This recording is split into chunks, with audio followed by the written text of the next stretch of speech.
গুৱাহাটী মহানগৰীৰ নতুন বস্তিত ভাড়াতীয়া ঘৰত এজন যুৱকৰ মৃতদেহ উদ্ধাৰ।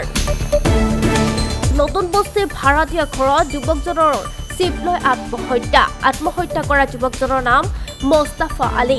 কোৱাটো কি হৈছে আমিতো একোৱেই নাজানো। সিটো ডেইলি ৰাতিপুৱা উঠি পিলপিলি চলাব যায় 12টা 1টা বজাত খাই বৈ আৰু বাৰমান 3টা ওলাই যায়। ৰাতি 9টা 9:30 বজাত পায়। বছ সেই তাৰ বাজাৰ তাজাৰ কৰি লৈ আমাৰ ছোট দোকান আছে, তাৰ পৰা বাজাৰ তাজাৰ লৈ খাই মেলি শুই থাকে। আজি কি হৈছে, কালি সি মোটামুটি 2টা বজাত আহিছে, ভাটিবেলা আৰু যোৱা নাই। আমি ভাবিছোঁ ঠাণ্ডাৰ কাৰণে যোৱা নাই নেকি, এইটোতো আৰু ইমান আৰু আমি তলত থাকোঁ।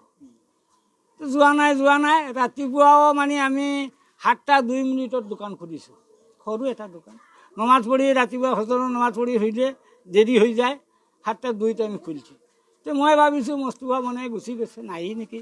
আৰু পিছত এইটো ৰুমৰ এটা তিৰি থাকে আৰু তাৰ ল'ৰা ছোৱালী মোটা মানুহ থাকে, একজন দালাইৰ কাম কৰে। হেৰাই গিয়া কৈছে মোস্তাফাৰ ঘৰে লাইট জ্বলি আছে, চাচা মোস্তাফাৰ ঘৰে লাইট জ্বলি আছে, তো মানে উঠা নাই নেকি। আমি বললাম যে তোর বাচ্চাগুলারে ডাক দিতে দে।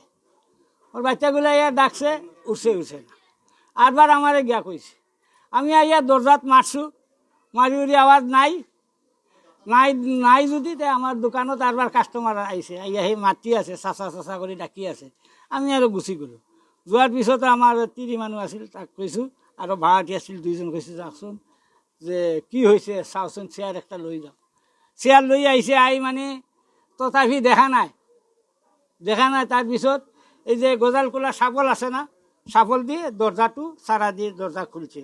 খুলিয়া মানুহ 3-4জন ঘৰে গেছে, গিয়া দেখে নাই সেই মোস্তাফা এই চিপাজাৰ। আমাৰ ইয়াতে 3 মাহমান হ'ল। আগতে এইটো ঘৰত আছিল। শুকুৰ লস্কৰ। জানিব পৰা মতে মোস্তাফা আলীয়ে 3 মাহ ধৰি ভাড়াতীয়া হিচাপে আছিল শুকুৰ লস্কৰ নামৰ এগৰাকী ব্যক্তিৰ ঘৰত। যুৱকজনৰ ঘৰ চিপাঝাৰত বুলি জানিব পৰা গৈছে। মহানগৰীৰ পৰা ৰকিবুল আলী ৰিপৰ্ট, সংবাদ লহৰ।